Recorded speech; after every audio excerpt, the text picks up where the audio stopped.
Podcast ଷ୍ଟୁଡ଼ିଓର କଥାରେ କଥାରେକୁ ସ୍ୱାଗତ କରୁଛି ମୁଁ ରାଜକିଶୋର। ସୃଷ୍ଟି, ସ୍ରଷ୍ଟା ଆଉ ସାହିତ୍ୟ ଏ ତିନିଏ ଯେମିତି ଅଙ୍ଗାଅଙ୍ଗୀ ଭାବେ ଜଡ଼ିତ। ଯେତେ ପର୍ଯ୍ୟନ୍ତ ସମାଜ ଅଛି, ଯେତେ ପର୍ଯ୍ୟନ୍ତ ସଂସ୍କୃତି ଅଛି, ସେତେ ପର୍ଯ୍ୟନ୍ତ ସାହିତ୍ୟ ଥିବ।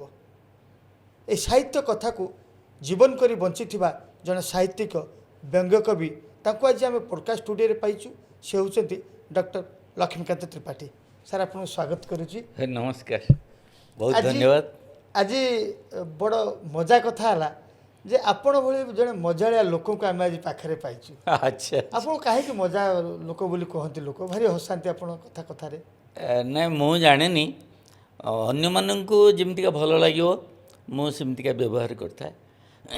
ଯଦି ଅନ୍ୟମାନଙ୍କୁ ଭଲ ଲାଗୁଛି ତେଣୁ ସେମାନେ ଭାବୁଛନ୍ତି ମଜା ବୋଲି। ଆପଣଙ୍କ କଥାଟା ଝିଅ ଛୁଆ ସ୍ତ୍ରୀ ଲୋକଙ୍କୁ ଭଲ ଲାଗେ? ସ୍ତ୍ରୀ ଲୋକଙ୍କୁ ପଚାରିବାକୁ ପଡ଼ିବ। ନାଇଁ, ଆପଣ ପୁରା କବି, ଆପଣ ଅନ୍ୟର ମନ କଥାଟାକୁ ବୁଝିପାରନ୍ତି, ପଢ଼ିପାରନ୍ତି।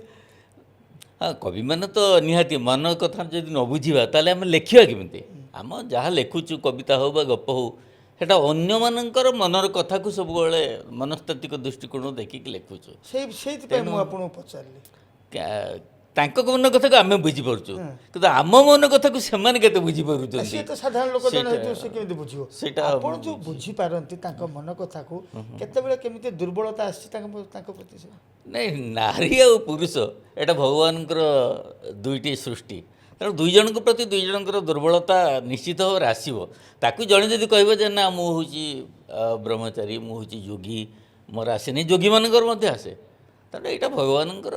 ମୁଁ ଆପଣଙ୍କୁ ଏ କଥା କାହିଁକି ପଚାରିଲି? ଆଜ୍ଞା, ଆପଣଙ୍କ ଲେଖାରେ ହଁ, ସବୁଥିରେ ଝିଅମାନଙ୍କ କଥାଟି ବେଶୀ ଅଛି। ଝିଅମାନଙ୍କର କଥା ହିଁ ରହିବ।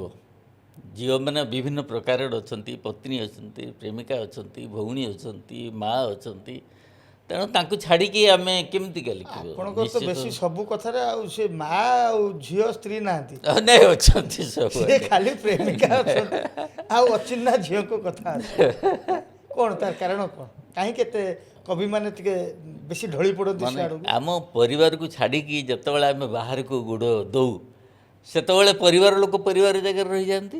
ବାହାରେ ଯେଉଁମାନଙ୍କୁ ଭେଟୁ, ତା ଭିତରେ ଯେଉଁମାନଙ୍କୁ ଭଲ ଲାଗେ ସେଇମାନଙ୍କର କଥା ବେଳେବେଳେ ପଳେଇ ଆସିପାରେ। ଗୋଡ଼ କାଢ଼ନ୍ତି ଘରୁ ବାହାରକୁ, ଘରୁ ଖସିଯାଏନି? ଘରୁ ଗୋଡ଼ ଖସେନି। ଆମେ ଗୋଡ଼ ଠିକ୍ ଭାବରେ କାଦୁଅ ରାସ୍ତାରେ ନ ପକାଇ ଠିକ୍ ରାସ୍ତାରେ ପକାଉ, ତେଣୁ ବେଳେବେଳେ ଗୋଡ଼ ଖସେନି।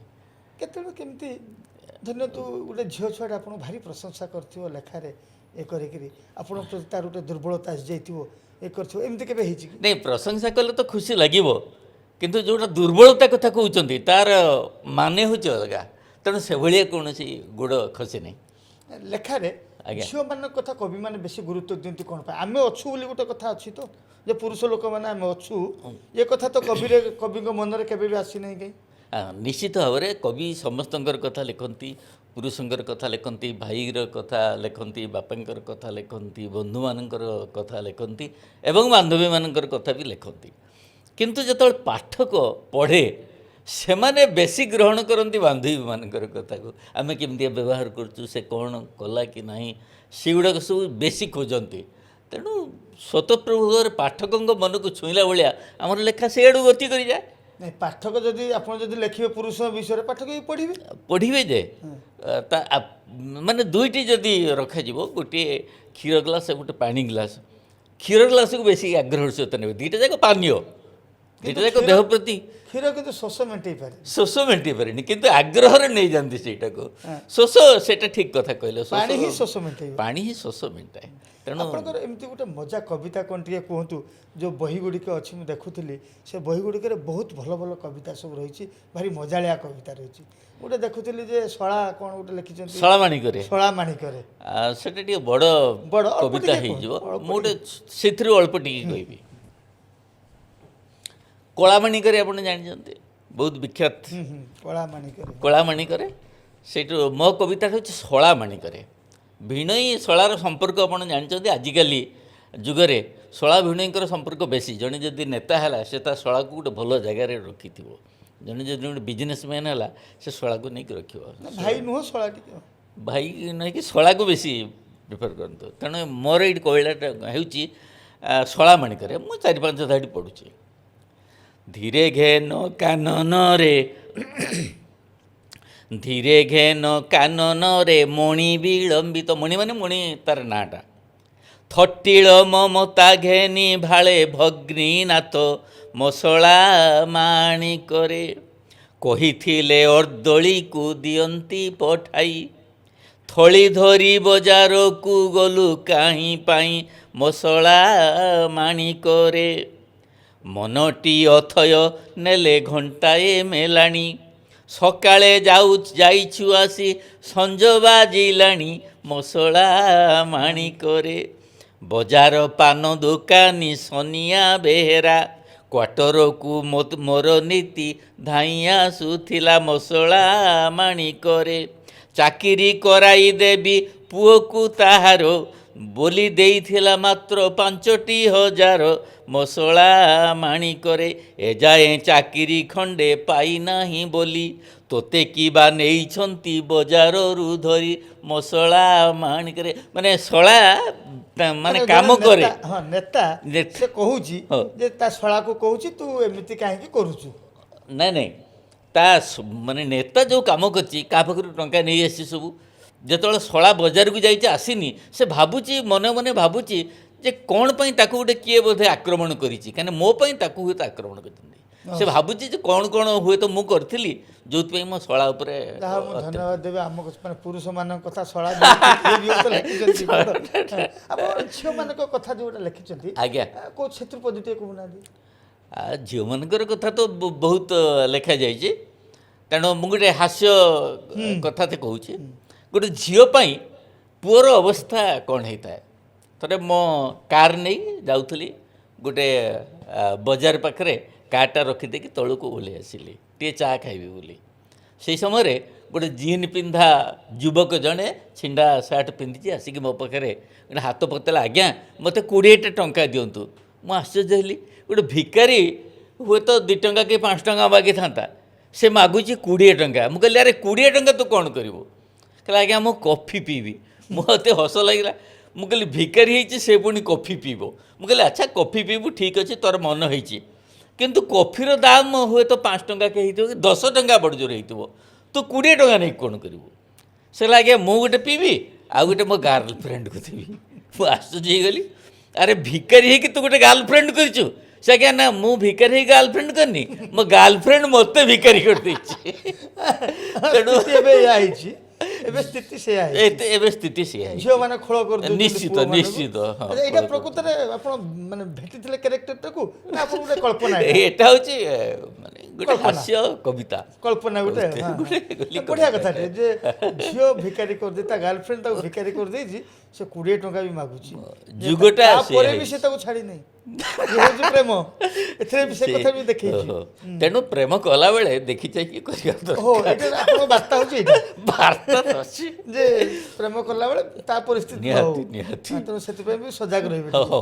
ଆପଣଙ୍କ କୃତି ଯେଉଁ ଦେଖିବେ, ଯେଉଁ କଥା ମୁଁ କହୁଥିଲି ସ୍ରଷ୍ଟା ସୃଷ୍ଟି ଆଉ ସାହିତ୍ୟ କଥା କହୁଥିଲି, ଏ 3 ଜଣ କାହିଁକି ଅଙ୍ଗାଙ୍ଗୀ ଭାବେ ଜଡ଼ିତ? ସ୍ରଷ୍ଟା ତ ଲେଖିବ, ଯାହା ଲେଖିବ ସେଇଟା ହେଲା ସୃଷ୍ଟି।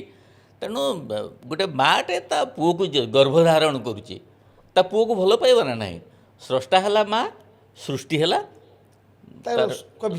ତାର କବିତା। ତେଣୁ ସେ 2 ଜଣ ଭିତରେ ଅଙ୍ଗାଙ୍ଗୀ ଜଡ଼ିତ ହେବା ଦରକାର, ରକ୍ତର ସମ୍ପର୍କ ଗୋଟେ। ଲେଖକ ତାକୁ ଅମୃତ ବୋଲି, ଲେଖକର ସୃଷ୍ଟିକୁ ଅମୃତ ବୋଲି କୁହାଯାଉଛି। କବିତା ବନିତା କବିତା ପିତା ବୋଲି ଦୀନକୃଷ୍ଣ ଦାସ କହିଛନ୍ତି। ତେଣୁ ସମ୍ପର୍କଟା ନିହାତି ରହିବ। ଆଉ ଲେଖକ ଯଦି ନ ରହିବ ତାହେଲେ ଲେଖିକି କବି ଲାଭ କ'ଣ? ସେଇଥିପାଇଁ କବି ସବୁବେଳେ କହିଛି ଯେ ଲେଖକର 1000 ବର୍ଷର ପରମାୟୁ ଯଦି ହୁଏ, ତାକୁ ନେଇକି ଯଦି ପାଠକଟେ ବଞ୍ଚିବ, ଆମର ଲେଖକର ବଞ୍ଚିବା ଦରକାର ନାହିଁ, ପାଠକଟେ ବଞ୍ଚିବା ଦରକାର। ଆୟୁଷ ନିର୍ଭର ଆୟୁଷ, ଲେଖକ ଚାହୁଁଛି ଯେ ମୋ ଆୟୁଷ ସେ ନେଇଯାଉ, ସେ ବଞ୍ଚୁ, ସେ ବଞ୍ଚିଲେ ମୁଁ ବଞ୍ଚିବି। ତେଣୁ ଲେଖକ ବେଶୀ ଦିନ ବଞ୍ଚି କିଛି ଲାଭ ନାହିଁ। ଗୋଟିଏ ଯଦି ଭଲ ଲେଖାଟେ ସେଟା ଗୋଟେ ପାଠକ ବଞ୍ଚି ରହିବ, ତାହେଲେ ସେ ଅମର ମନକୁ ଛୁଇଁକିରି ବଞ୍ଚେଇକି ରଖିପାରିଥିବ, ସେ ଅମର ବହୁତ ବଡ଼ କଥା। ସାହିତ୍ୟିକଙ୍କ ଭିତରେ ଯେଉଁ ସମ୍ପର୍କ କେମିତିକା ସବୁ? ଏ ଯେଉଁ ଭାଇ ଭିତରେ ସମ୍ପର୍କ ଅଛି। କେଉଁ ଭାଇ ରାମ ଆଉ ଲକ୍ଷ୍ମଣ ହେଇପାରନ୍ତି, ଆଉ କେଉଁ ଭାଇ ରାବଣ ବିଭୀଷଣ ମଧ୍ୟ ହେଇପାରନ୍ତି। ତେଣୁ ସେ ମଧ୍ୟ ଭାଇ ରାବଣ ବିଭୀଷଣ ବିଭୀଷଣକୁ କାହିଁକି ଆପଣ ସାହିତ୍ୟରେ ବି ମୁଁ ଦେଖିଛି ହଁ। ବିଭୀଷଣକୁ ବହୁତ ଦୋଷାରୋପ କରାଯାଇଛି, ବହୁତ ଲାଞ୍ଛନା କରାଯାଇଛି, ଲାଞ୍ଛିତ କରାଯାଇଛି ଯେ ସିଏ ଭାଇ ସହିତ ଧୋକା କରିଛି, କିନ୍ତୁ ଆପଣ ଆରପଟଟାକୁ ଦେଖୁନାହାନ୍ତି, ସେ ସତ୍ୟ ସହିତ ରହିଛି। ନାଇଁ ନାଇଁ ସେ ସତ୍ୟ ସହିତ ରହିଛି କି ନାହିଁ ସେଟା ଆମେ ଜାଣିନୁ। ଭ୍ରାତୃତ୍ୱ କହିଲେ ଯେଉଁ ଜିନିଷଟା ବୁଝାଏ ସେଇ ଜିନିଷଟା ସେ ରଖିପାରିଲା କି? ମନେ କରନ୍ତୁ ମୋ ଭାଇ ଯଦି କେଉଁଠି କିଛି ଗୋଟେ ଖରାପ କାମ କରିଦେଲା, ଭ୍ରାତୃତ୍ୱ ବଳରେ ମୁଁ ତାକୁ ସାହାଯ୍ୟ କରିବି। ଯେହେତୁ ସେ ମୋର ଭାଇ, ମୋର ରକ୍ତର ସମ୍ପର୍କ ହେଇଛି, ଯଦି ମୁଁ ତାକୁ ନେଇକି ଥାନାରେ ଭର୍ତ୍ତି କରିଦେବି ସେଟା ହୁଏତ ମୋ ମାନେ ଭଲ ଲୋକ ହେଇପାରେ ମୁଁ, କିନ୍ତୁ ଭ୍ରାତୃତ୍ୱଟା ସେଇଠି ରହୁନି, ଭ୍ରାତୃତ୍ୱ ବନ୍ଧନରେ ଆଉ ବାନ୍ଧି ହେଇଯାଉ ନାହିଁ। ସେଥିପାଇଁ ବିଭୀଷଣକୁ ଟିକେ ଲାଞ୍ଛିତ ନିଶ୍ଚିତ ହେବା ପାଇଁ ଭାବରେ ପଡୁଛି ସେ ସମାଜରେ। ବିଭୀଷଣ ହୁଏତ ଭଲ ଲୋକ ହେଇପାରେ, ରାବଣ ବି ଖରାପ ଲୋକ ନଥିଲା। ତେଣୁ ପଦ୍ମଶ୍ରୀ ମନୋଜ ଦାସଙ୍କ ସହିତ ଆଜ୍ଞା। ତାଙ୍କ ସହିତ ଆପଣଙ୍କର ସମ୍ପର୍କ କେମିତି? ପଦ୍ମଶ୍ରୀ ମନୋଜ ଦାସ ତାଙ୍କ ସହିତ ବହୁତ ଭଲ ସମ୍ପର୍କ। ଫକୀରମୋହନ ସାହିତ୍ୟ ପରିଷଦର ଯେତେବେଳେ ମୁଁ ସଭାପତି ଥିଲି ସେ ବାରମ୍ବାର ଆସିଛନ୍ତି, ଭାଷଣ ଦେବା ପାଇଁ ଆସିଛନ୍ତି। ପ୍ରଥମ କରି ଫକୀରମୋହନ ସାହିତ୍ୟ ପରିଷଦର ଗୋଟେ ବରେଣ୍ୟ ସଦସ୍ୟ ନିଆଯାଇଥିଲା, ସେଇଟା ସେତେବେଳକୁ ପଦ୍ମଶ୍ରୀ ପାଇସାରିଥିଲେ ମନୋଜ ଦାସ। ସେ ଆସିଥିଲେ ଗୋଟେ ମିଟିଂରେ। ସବୁଠାରୁ ଆଶ୍ଚର୍ଯ୍ୟ କଥା ଆପଣ ଶୁଣନ୍ତୁ, ସେତେବେଳେ ବ୍ରଜନାଥ ରଥ ବଞ୍ଚିଥିଲେ, ଚନ୍ଦ୍ରକୁମାର ମହାନ୍ତି ବଞ୍ଚିଥିଲେ, ପ୍ରହ୍ଲାଦ ମହାନ୍ତି ମଧ୍ୟ ଥିଲେ। ଏ ତିନି ଜଣ ଏକତ୍ର ଭାବରେ ମିଶିକି ତାଙ୍କ ଉପାୟନ ତାଙ୍କୁ ପ୍ରଦାନ କରିଥିଲେ ବରେଣ୍ୟ ସଦସ୍ୟ ହିସାବରେ। ଏଇଟା ଗୋଟେ ଗର୍ବର କଥା।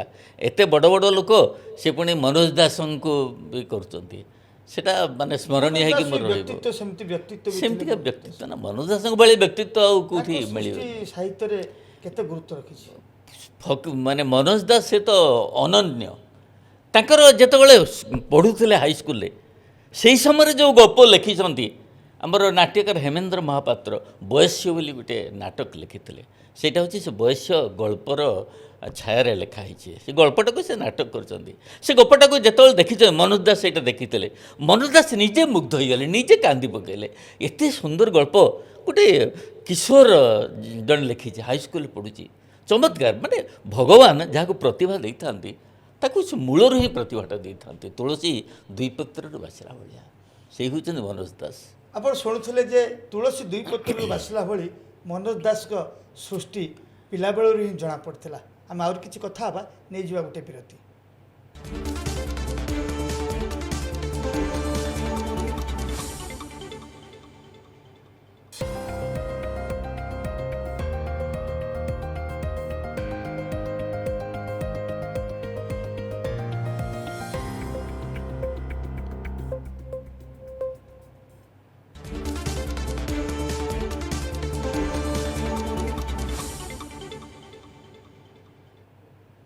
ବ୍ରେକ୍ ପରେ ସ୍ୱାଗତ। ଆମେ କଥା ହେଉଥିଲେ ସାର୍ ମନୋଜ ଦାସଙ୍କ କଥା। ଆଜ୍ଞା ଆଜ୍ଞା। ମନୋଜ ଦାସଙ୍କର କେଉଁ ଲେଖା ଆପଣଙ୍କୁ ଭଲ ପ୍ରଭାବିତ କରିଛି? ବିଭିନ୍ନ ପ୍ରକାରର ଗପ, ବହୁତ ପ୍ରଭାବଶାଳୀ ଗପ ଅଛି। ଚିଠି ବୋଲି ଗୋଟେ ଗପ, କେତେ ଚମତ୍କାର। ଅନେକ ସ୍ମିତ ହସ, ଲକ୍ଷ୍ମୀର ଅଭିସାର, ଯେଉଁଠି ଆପଣ ମଧୁବନର ମେୟର, ଯେଉଁଠି ଆପଣ ହାତ ଦେବେ, କେବଳ ଗପ ନୁହେଁ, ତାଙ୍କର ଉପନ୍ୟାସ। ସେ ଯେଉଁ କଥା ତାଙ୍କର ଗୋଟେ ଅଛି ଉପକଥା ଶତକ ବୋଲି, ସେ ଉପକଥା ଶତକର 100ଟି ଗପ ଅଛି। ତାଙ୍କ ନିଜସ୍ୱ ଗପ ସେଟା ନୁହେଁ, ସେ ତାକୁ ମାନେ ଗପରେ ପରିବର୍ତ୍ତନ କରିଛନ୍ତି ଯେକୌଣସି ଗୋଟେ କଥାକୁ ଆଣିକି। ସେଟାକୁ ମୁଁ ଯେତେ ଥର ପଢ଼ିଛି ସେତେ ଥର ମୋତେ ପ୍ରଭାବିତ କରିଛି, ଏବଂ ବାରମ୍ବାର ମୁଁ ସେଇଟା ପ୍ରାୟ ମାସରେ ତ ନିଶ୍ଚିତ ଭାବରେ ପଢ଼ୁଥିବି। ଯେତେ ଥର 100ରୁ ଅଧିକ ଥର ମୁଁ ପଢ଼ି ସାରିଲିଣି ସେ ଗପଟାକୁ, ଉପକଥା ଶତକ। ପ୍ରଭାବିତ ହୋଇଛନ୍ତି ମନୋଜ ଦାସଙ୍କ ସେ ଲେଖାରୁ? ନିଶ୍ଚିତ ନିଶ୍ଚିତ। ଘରୁ କେତେ ପ୍ରଭାବିତ ହୋଇଛନ୍ତି? ଘରୁ ତ ନିଶ୍ଚିତ ଭାବରେ ପ୍ରଭାବିତ। ଏଇଥିପାଇଁ ଜଣେ ଲେଖକ ସେ ଗୋଟେ ଭଲ ଉପନ୍ୟାସଟେ ଲେଖିଲେ, ତାଙ୍କୁ ପଚରାଗଲା ଯେ ଆପଣ ଯେ ଏତେ ଭଲ ଉପନ୍ୟାସଟା ଲେଖିଲେ ଆପଣ କାହା ଦ୍ୱାରା ବେଶୀ ପ୍ରଭାବିତ? ସେ କହିଲେ ମୋ ସ୍ତ୍ରୀଙ୍କ ଦ୍ୱାରା ପ୍ରଭାବିତ। ସେ କହିଲେ କ'ଣ ସ୍ତ୍ରୀ ଆସିକି ପାଖରେ ବସିକି ଏମିତି ସାହାଯ୍ୟ କରୁଥିଲେ? କହିଲେ ନା ନା, ମୋ ସ୍ତ୍ରୀ ଗୋଟେ ମାସ ପାଇଁ ବାପ ଘରକୁ ଚାଲିଯାଇଥିଲେ।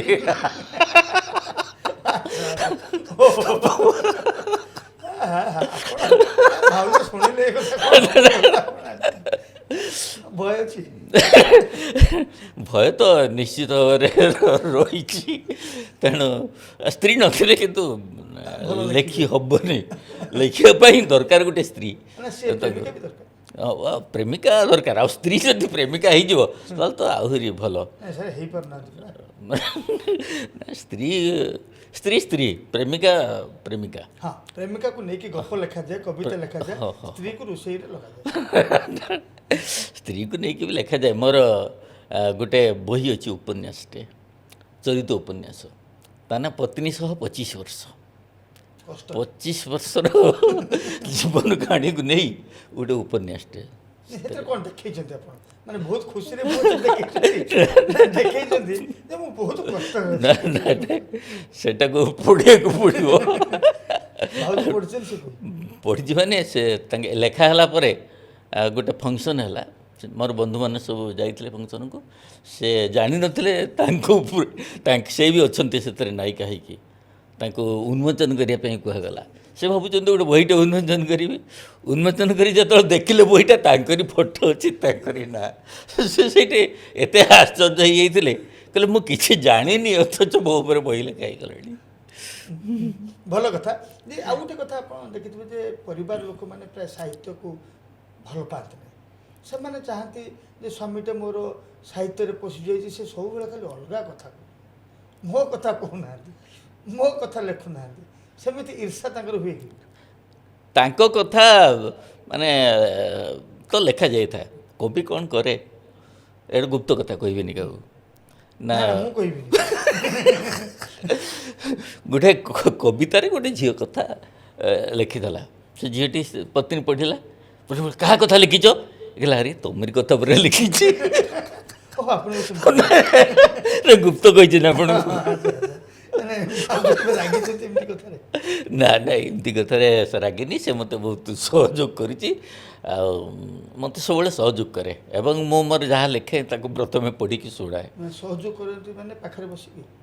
ପାଖରେ ବି ବସେ ବେଳେବେଳେ। ବାପରୁ ଯାଇନାହାନ୍ତି? ମାନେ ଆପଣ ସେଇ କଥାରେ କହିଥିଲେ ତ, ମୁଁ ସେଥିପାଇଁ କହିଲି ଯଦି ସେବାଟେ ସହଯୋଗ କରୁଥିଲେ ସେଇ କଥା କହିଥିଲେ। ନା ନା ସେ ସହଯୋଗ କରେ, ବାପ ଘରକୁ ଯିବାର ପ୍ରଶ୍ନ ଉଠୁନି। ନା ସେ ତ ଚାକିରିଆ ଲୋକ, ସେ ବାପରୁ କେମିତି ଏପଟେ ଛୁଟି ହେଇଯିବ ନା ସବୁ। ତ ସେ ସ୍କୁଲ ଚାଲିଗଲା ପରେ ଆପଣ ଟିକେ ଫାଙ୍କା ପାଇଯାନ୍ତି। ନା ମୁଁ ବି ତ ଅଫିସ୍ ଯାଏ ନା, ଆଉ ସମୟ ଟିକେ କମ୍ ମିଳେ ଲେଖାଲେଖି କରିବା ପାଇଁ। ଯେତିକି ସମୟ ମିଳେ ସେଥିରେ କି ଉତ୍ସାହିତ କରନ୍ତି ବନ୍ଧୁମାନେ ଆପଣଙ୍କର ଲେଖା ପାଇଁ, ଯେ ଏମିତି ଗୋଟେ ମୁଁ ସିଚୁଏସନଟେ ଦେଖିଲି, ୟା ଉପରେ ଟିକେ ଲେଖୁନୁ? ହଁ ସେଇଟା ସବୁବେଳେ ଆମେ ବହୁତ ସମୟରେ ଡିସ୍କସନ୍ କରୁ। ଆମର ସାହିତ୍ୟିକ ବନ୍ଧୁମାନେ ଅଛନ୍ତି, କଲେଜ ଜୀବନର ବନ୍ଧୁମାନେ ଅଛନ୍ତି, ଆଉ ପାରିବାରିକ ବନ୍ଧୁମାନେ ଅଛନ୍ତି। ସେମାନେ ସବୁବେଳେ ଟପିକ୍ ବି ଦେଇଦିଅନ୍ତି ବେଳେବେଳେ, ଆଉ ସେ ଟପିକ୍କୁ ନେଇକି ବି ଲେଖାଯାଇଥାଏ। ତେଣୁ ସେଇଟା କବିମାନେ ସାଧାରଣତଃ ଟିକେ ରସିକିଆ, ଆପଣ ରସିକିଆ? କବିମାନେ ତ କହିଲେ ରସିକିଆ, ତେଣୁ ଯେହେତୁ ମୁଁ କବି ତେଣୁ ତା ନିୟମରେ ପଡ଼ିଯାଉଛି ରସିକିଆ ହେଇଥିବି। ହେଇଥିବେ ତ। ଆଚ୍ଛା କେମିତି ରସ, ମାନେ ଆପଣ ଯେଉଁ ସବୁ କି ରସ ରହିଛି, ନବରସ ନା କ'ଣ ରହିଛି, ସେଥିରୁ କେଉଁ ରସରେ ଆପଣ ରସିକିଆ ଅଛନ୍ତି? ନାଇଁ ମୁଁ ହାସ୍ୟରସ ଉପରେ ବେଶୀ ଗୁରୁତ୍ୱ ଦେଇଥାଏ। ସବୁ ପ୍ରକାରର ରସ ଅଛି। ଶାନ୍ତ ରସ ବି ମୋ ସାହିତ୍ୟରେ ଦେଖିବାକୁ ମିଳେ। ତେଣୁ ସବୁ ପ୍ରକାର ରସକୁ କିନ୍ତୁ ବେଶୀ ଆମେ ରସ ଟିକେ ହେଉଛି ବ୍ୟଙ୍ଗରେ। ବ୍ୟଙ୍ଗ ହାସ୍ୟ ତାକୁ ବ୍ୟଙ୍ଗ କୁହାଯାଏ। କରିବା ପାଇଁ କାହିଁକି ଚାହାନ୍ତି ଆପଣ? ନା ବ୍ୟଙ୍ଗ କବିତା ମୁଁ ଯେତେବେଳେ ଲେଖିବା ଆରମ୍ଭ କଲି, ସାହିତ୍ୟ ରଚନା ଆରମ୍ଭ କରିଦେଲି ମୋର ସ୍କୁଲ ଜୀବନରେ, ସେତେବେଳେ ମୁଁ ଲକ୍ଷ୍ମୀକାନ୍ତ ମହାପାତ୍ରଙ୍କ ଦ୍ୱାରା ବିଶେଷ ଭାବରେ ପ୍ରଭାବିତ ହୋଇଥିଲି। ଲକ୍ଷ୍ମୀକାନ୍ତ ମହାପାତ୍ର ବିଶେଷ ଭାବରେ ହାସ୍ୟରସାତ୍ମକ ରଚନା ଲେଖୁଥିଲେ, ଏବଂ ତାକୁ ଦେଖିକି ମୁଁ ଭାବିଲି ମୁଁ ଯଦି ଲେଖିବି ତାହେଲେ ମୁଁ କାହିଁକି ତାଙ୍କ ଭଳିଆ ନ ଲେଖିବି। ତେଣୁ କଲେଜ ନାଇଁ ହାଇସ୍କୁଲ ଜୀବନରେ ଆମେ ହଷ୍ଟେଲରେ ରହୁଥିଲୁ। ହଷ୍ଟେଲକୁ ନେଇକି ମୋର କବିତା ଥିଲା, ସେ ହାସ୍ୟରସାତ୍ମକ କବିତା। ମୁଁ ଯେଉଁ ପୋଖରୀକୁ ଯାଉଥିଲି ତାକୁ ନେଇକି ମୋର ହାସ୍ୟରସାତ୍ମକ କବିତା। ମୁଁ ଯେଉଁ ଗାଁରେ ଜନ୍ମ ହୋଇଥିଲି ତାକୁ ନେଇକି ହାସ୍ୟରସାତ୍ମକ କବିତା। କାହା ଉପରେ କୌଣସି ଜଣେ ଶିକ୍ଷକଙ୍କ ଉପରେ ହାସ୍ୟରସାତ୍ମକ କବିତା, ବହୁତ ହାସ୍ୟରସାତ୍ମକ କବିତା ମୁଁ ସେତେବେଳେ ଲେଖିବା ଆରମ୍ଭ କରିଥିଲି। ଲେଖାରେ କିଏ ରାଗିଛନ୍ତି, କାହାକୁ ବ୍ୟଙ୍ଗ କରିଥିବେ, କ'ଣ କରିଥିବେ? ନାଇଁ ବ୍ୟଙ୍ଗ ଜଣେ ରାଗିଛନ୍ତି। କିଏ? ସେ ହେଲେ ଆମ ଘରେ ଥିଲେ ସେ ଜେଜେ ବୋଲି ଜଣେ, ତାଙ୍କର କେହି ନାହାନ୍ତି। ସେ ଆମ ଘରେ ଆସିକି ଖାଆନ୍ତି, ରାତିରେ ଆସନ୍ତି, ଘରେ ଆସିକି ଖାଆନ୍ତି। ମୋ ଡଗରରେ ମୋର ବାହାରିଥିଲା ମାନେ ସେଟା ହେଇଥିଲା ଯଦୁଆ ଜେଜେ ଢାଳି କୃପା ସିନ୍ଧୁ ବଦନ କରିବ ଅବଲୋକନ, ସେଇ ଗୀତଟାକୁ, ସେଟା କୃପା ସିନ୍ଧୁ ବଦନ କରିବ ଅବଲୋକନ ଯଦୁଆ ଜେଜେ ଢାଳି ଲୁହ, ସେ କବିତାର ହାସ୍ୟରସାତ୍ମକ ଡଗରରେ ବାହାରିଥିଲା। ଆମ ଗାଁରେ ଯେତେବେଳେ ସେ ବହିଟା ଆସିକି ପହଞ୍ଚିଲା ସମସ୍ତେ ତାକୁ କହିଲେ ଏ ତୋ ନାଁରେ କବିତା ଲେଖିଦେଇଛି। ସେ ରାଗିକି ଆସି ଆମେ ଖାଉଥିଲୁ, ବାପା ବି ଥିଲେ ସେଠି। ସେ କହିଲା ଆରେ ସେ କାହିଁକି ମୋ ନାଁରେ କବିତା ଲେଖିଲା? ବାପା ତାକୁ ବୁଝେଇଲେ, କହିଲେ ତୋତେ କିଏ ଚିହ୍ନିଛି? ତୋତେ ତ ସେ ଚାରିଆଡ଼େ ଚିହ୍ନେଇ ଦେଲା ନା, ତୋତେ ଯଦୁଆ ବୋଲି କିଏ ଜାଣିଛି? ତେଣୁ ସେ ତତେ ଭଲ କଲା ନା ଖରାପ କଲା? ସେ ରାଗିଲା କିନ୍ତୁ ପଛରେ ବୁଝିଲା ଯୋଉ ବାଟ ବୁଝେଇଦେଲେ। ଏଇ ଯେଉଁ କଥା କହିଲେ କି ଖୁସି ହେଇଛନ୍ତି ଗୋଟେ ଝିଅ ଉପରେ କବିତା ଲେଖିଥିବେ, ତାକୁ ଟିକେ ମିନ୍ କରିକିରି ସେ ପଢ଼ି ଦେଇଥିବ, ଆପଣଙ୍କୁ ଫୋନ୍ କରିଥିବ। ବେଳେବେଳେ ଗୋଟିଏ ଗୋଟିଏ ଧାଡ଼ି, ମୁଁ ସଂଯୋଜନା ବଢ଼ିଆ କରୁଥିଲି, କବିତା ସଂଯୋଜନା। ବେଳେବେଳେ ଗୋଟିଏ ଧାଡ଼ି ଜଣକୁ ତା ମନଟାକୁ ଆହ୍ଲାଦିତ କରିଦେଇପାରେ। ସଂଯୋଜନା କରୁ କରୁ ଗୋଟେ ସୁନ୍ଦରୀ ଝିଅଟେ, ସେ ତା ନା କବିତା, ସେ ତାକୁ ମୁଁ ଡାକିବି କବିତା ପଢ଼ିବା ପାଇଁ। ତେଣୁ ମୁଁ ଧାଡ଼ିଏ କହିଲି, ମୁଁ କହିଲି କବିତା ତ ବେଳେବେଳେ କବିତା ଲେଖନ୍ତି। ସେ ଆସିଲା କବିତା ପଢ଼ିବା ପାଇଁ, ସେ ସେଇଟାକୁ ମନେ ରଖିଛି। ସରିଗଲା ପରେ ମୋତେ ଖୋଜି ଖୋଜି ଆସି ପହଞ୍ଚିଲା, ଆପଣ କାହିଁକି ମୋତେ ଏମିତିଆ କହିଲେ? ମାନେ ତାକୁ ମୁଁ ପ୍ରକାରାନ୍ତରେ କବିତା ବୋଲି କହିଦେଇଛି, ମନଟାକୁ ପାଇଯାଇଛି, ତାକୁ ମନକୁ ଲାଗିଛି। କିନ୍ତୁ ଝିଅ ତ ଟିକେ ସେ ଇଏ କରିନି, ଦେଖାଇ ହେବ ଟିକେ। ମୋତେ ମାନେ ମୁଁ ପ୍ରଶଂସା ଆଉ ଟିକେ ଶୁଣିବି। ଏମିତି ପ୍ରଶଂସାରେ ପୋତି ପଡ଼ୁଥିବା, ପ୍ରଶଂସାରେ ପୋତି ପକାଉଥିବା ସେ ବ୍ୟଙ୍ଗ କବି ହେଲେ ଲକ୍ଷ୍ମୀକାନ୍ତ ତ୍ରିପାଠୀ। ଆମେ ତାଙ୍କ ସହିତ କଥା ହେଉଛୁ, ମଝିରେ ମଝିରେ ଟିକେ ହସି ଦେଉଛୁ। ଏବେ ନେଇଯିବା ଗୋଟେ ବିରତି।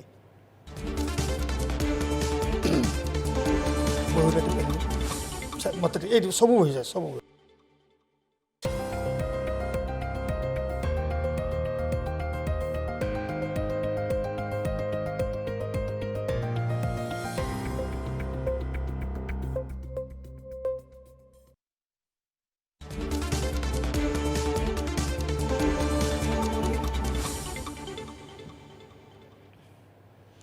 ବ୍ରେକ୍ ପରେ ପୁଣି ଥରେ ସ୍ୱାଗତ। ଆମେ କଥା ହେଉଥିଲେ ବ୍ୟଙ୍ଗ କବି ଡକ୍ଟର ଲକ୍ଷ୍ମୀକାନ୍ତ ତ୍ରିପାଠୀଙ୍କ ସହିତ। ଆପଣଙ୍କର ପେଶା ହେଉଛି ଜଣେ ଆପଣ ବ୍ୟାଙ୍କର, ଆଜ୍ଞା, ନିଶା ହେଉଛି ଆପଣଙ୍କର ସାହିତ୍ୟ, କିନ୍ତୁ ଆଉ ଗୋଟେ ନିଶା ଆପଣଙ୍କର ଅଛି, ବହୁତ ଆପଣ ଫରେନ୍ ବୁଲନ୍ତି। କ'ଣ କେମିତି ହୁଏ, କାହିଁକି ଏତେ ନିଶା ଚଢ଼ିଯାଏ ଫରେନ୍ ବୁଲିବାଟା? ଫରେନ୍ ବୁଲିବାଟା ମୋର ନିଶା ନୁହେଁ, ସେଟା ହେଉଛି ମୋ ସ୍ତ୍ରୀ ସବୁବେଳେ ମୋ ହାତରକୁ ଦେଖାନ୍ତି ନେଇକି ଜ୍ୟୋତିଷକୁ, ଯେ ତାଙ୍କର ଫରେନ୍ ଯିବାର ଅଛି କି, ରେଖା ଅଛି କି। କାହିଁକିନା ଯଦି ଜ୍ୟୋତିଷ କହିଦେବ ରେଖା ଅଛି ବୋଲି, ସେ ବି ମୋ ସାଙ୍ଗରେ ଯିବେ ନା, ତେଣୁ ତାଙ୍କ ଇଚ୍ଛାକୁ ନେଇକି। କିନ୍ତୁ ସେ ଜ୍ୟୋତିଷ ସବୁବେଳେ ମନା କରନ୍ତି।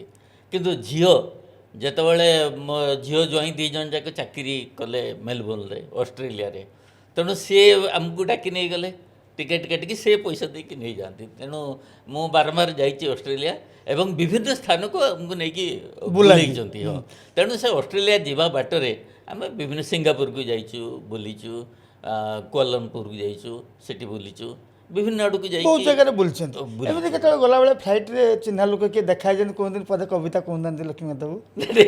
ସେଠି ବାହାରେ କେମିତି କବିତା, କିନ୍ତୁ ଓଡ଼ିଆ ଲୋକଙ୍କୁ ଭେଟିକି ବହୁତ ଖୁସି ଲାଗିଛି। କେଉଁଠି ଆମେ ବାହାରକୁ ଯାଇଛୁ, ମୁଁ ଭାବୁଛି ଯେ ମେଲବୋର୍ଣ୍ଣରେ ଗୋଟିଏ ଓଡ଼ିଆ ଲୋକ ଦେଖା ହେବନି କି? ଯାହାକୁ ମୁଁ ପଦେ କବିତା କହନ୍ତି। କବିତା ଲେଖିଛି ସେଠି ବହୁତ। ଆଚ୍ଛା, ମାନେ ବାହାରେ ବସିକି ସୁନ୍ଦର ସୁନ୍ଦର ପରିବେଶ ବହୁତ ଭଲ। ହଁ, ମନେ କରନ୍ତୁ ଗୋଟେ ଅଷ୍ଟ୍ରେଲିଆନ୍ ଝିଅଟେ, ସେ ଆସୁଛି, ମୁଁ ଏକୁଟିଆ ରାସ୍ତାରେ ବୁଲୁଛି, ତାକୁ ଦେଖି ସାରିଲା ପରେ ତାକୁ ନେଇକି କବିତା ଲେଖିଛି ଗୋଟେ ଅଷ୍ଟ୍ରେଲିଆ ବିଦେଶିନୀ, ବିଦେଶିନୀ କବିତା। ବିଦେଶିନୀ କବିତା, ବିଦେଶିନୀ କବିତା ଇଏ ରବୀନ୍ଦ୍ର ଠାକୁର ଲେଖିଛନ୍ତି, ଫକୀରମୋହନ ସେନାପତି ଲେଖିଛନ୍ତି। ମୁଁ ଲେଖିବାରେ କ'ଣ ଅଛି? ମୁଁ ଭାବିଲି ମୁଁ ବି ତାଙ୍କ ଭଳିଆ ହେଇଗଲି। ନିଶ୍ଚିତ ସାହିତ୍ୟିକ ନିଜକୁ ସେତିକି ଭାବିବା ଦରକାର, ନହେଲେ ସୃଷ୍ଟି ହେଇପାରିବ ନାହିଁ। କିନ୍ତୁ ସାହିତ୍ୟିକର ଆଉ ଗୋଟେ ଗୁଣ ବି ଅଛି, ଯେ ପାଖରେ ବସିକିରି ଚାହୁଁଥିବେ, ଏମିତି ମାନେ ଖୁଞ୍ଚୁଥିବେ ଯେ ମୋତେ ଟିକେ କୁହନ୍ତିନି କି ଟିକେ ମୁଁ ସାହିତ୍ୟ ଦ୍ୱିପଦ କହନ୍ତି, କବିତା ଦ୍ୱିପଦ କହନ୍ତି। ଏଇଟା ସତ କି ମିଛ? କବିତା ତ ମାନେ କବିତା, ଯେ କବିତା ଲେଖି ସାରିଲା ପରେ ଆପଣଙ୍କର ଇଚ୍ଛା ହେବ ଜଣେ ଅନ୍ତତଃ ତାକୁ ପଢ଼ୁ, ଏବଂ ସେ ଯଦି କହିଦେଲା ବଢ଼ିଆ ହେଇଛି କବିତା ନା, ତାହେଲେ ଆପଣଙ୍କର ପଇସା ତୃପ୍ତି ଆତ୍ମତୃପ୍ତି ଗୋଟେ ହେଇଯିବ। ଜଣେ କହିଲେ ବି, ମାନେ ସମସ୍ତେ କହିବେ ବି ଆବଶ୍ୟକ, ବୁଝିପାରନ୍ତିନି ସମସ୍ତେ ବି। ସାହିତ୍ୟ ଗୋଟେ ଅଲଗା ଜିନିଷ, ତାକୁ ବୁଝିବା ଭାରି କଷ୍ଟ, ତାକୁ ବୁଝିପାରନ୍ତିନି। ସାହିତ୍ୟକୁ ବୁଝିପାରିଲେ ତ ବହୁତ ବଡ଼ କଥା ହେଇପାରନ୍ତା, ସମାଜର ଗୋଟେ ଶୃଙ୍ଖଳା ପୁଣି ଫେରିଆସନ୍ତା ଯେମିତି ଆଗରୁ ଥିଲା। ସାହିତ୍ୟଟାକୁ ବୁଝିପାରନ୍ତିନି କିଛି ଲୋକ, ଯେଉଁଥିପାଇଁ କି ଏମିତି ହୁଏ। ନିଶ୍ଚିତ। ଏଇ ଯେଉଁ ସାହିତ୍ୟର ଦିଗ ବର୍ତ୍ତମାନ କୁଆଡ଼ିକି ଯାଉଛି, ସୃଷ୍ଟିର ଦିଗ କୁଆଡ଼ିକି ଯାଉଛି? ସାହିତ୍ୟରେ ଦୁଇଟି ପ୍ରକାର ସାହିତ୍ୟ ଅଛି, ଗୋଟେ ମୁଖ୍ୟ ସାହିତ୍ୟ, ଗୋଟେ ହେଉଛି ଗୌଣ ସାହିତ୍ୟ। ସବୁ ଯୁଗରେ ମୁଖ୍ୟ କବି ବା ମୁଖ୍ୟ ସାହିତ୍ୟିକମାନେ ଥାନ୍ତି, ଆଉ ଗୌଣ କବି ବି ଥାନ୍ତି। ଆଉ ଗୌଣ କବିଙ୍କ ଦ୍ୱାରା ଇତିହାସ ସମୃଦ୍ଧ ହୁଏ। ଆଚ୍ଛା ମୁଖ୍ୟ କବି ସେ ଆପଣଙ୍କର କବିତ୍ୱ ଦେବେ ଆପଣଙ୍କ ପାଖକୁ। ଯେଉଁମାନେ କବିତ୍ୱ ଦେଇପାରିବେ ନାହିଁ କିନ୍ତୁ ଲେଖି ଚାଲିଯିବେ। ଗଙ୍ଗା ଆମର ଗୋପବନ୍ଧୁ ଦାସ ଲେଖିଛନ୍ତି, ଆପଣ ଚିଲିକା ବର୍ଣ୍ଣନା କରୁଛନ୍ତି ଯେ ରହ ରହ କ୍ଷଣେ ବାଷ୍ପୀୟ ଶକଟ ଦେଖିବି ଚିଲିକା ଚାରୁ ବିଚିତ୍ରପଟ। ଏହାର ସାହିତ୍ୟିକ ମୂଲ୍ୟ କ'ଣ ଅଛି କହିଲେ ଦେଖିବା?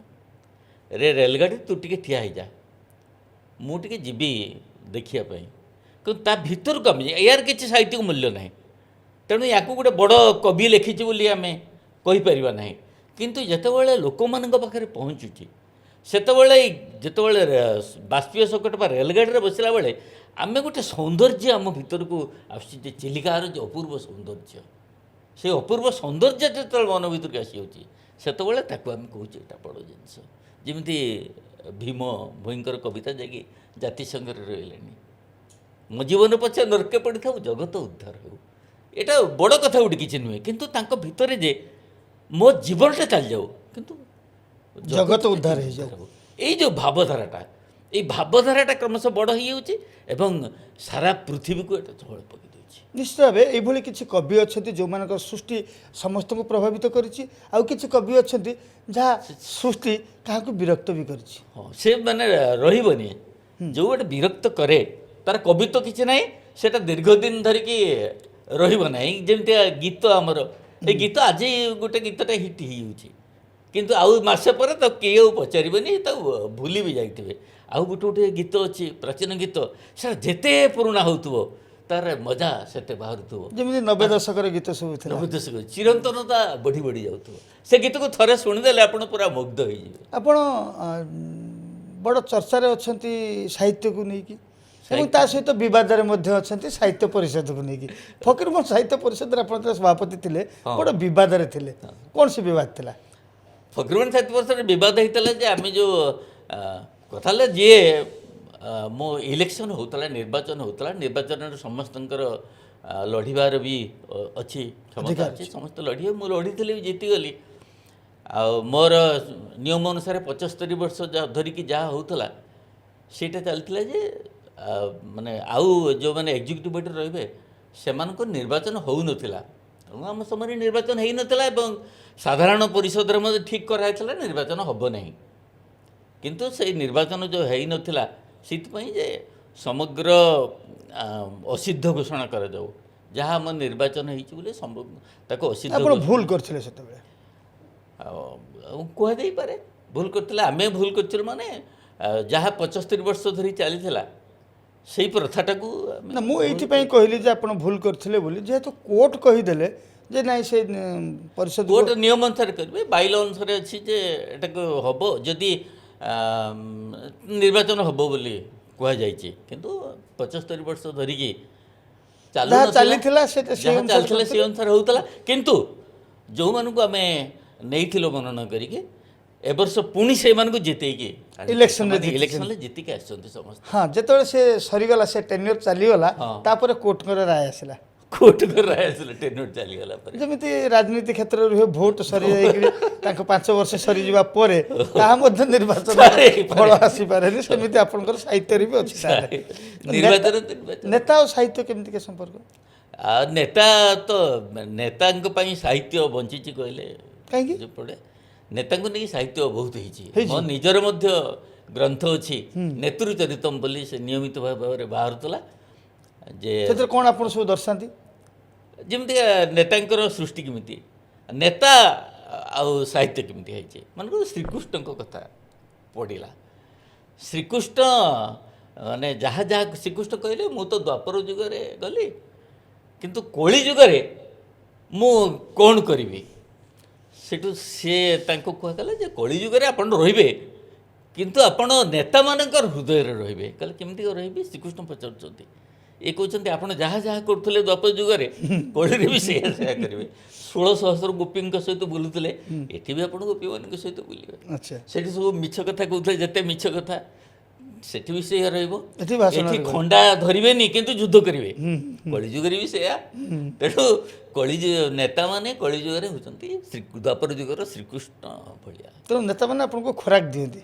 ବହୁତ ଖରାପ ନେତା 40 ବି ମୋର ଗୋଟେ ଅଛି ବହି। ପଦଟିଏ ହେଉନି ସେଥିରେ। ସେଇଟା ବହିଟା ମୋର ମନେ ନାହିଁ, କେଉଁଠି ଅଛି ବି ମୁଁ ଜାଣେନି। ନା ଏଇଟାରେ ଅଛି ନେତାଙ୍କର ନେତୃତ୍ୱରେ ନା ଅଷ୍ଟୋତ୍ତର ଶତନାମ।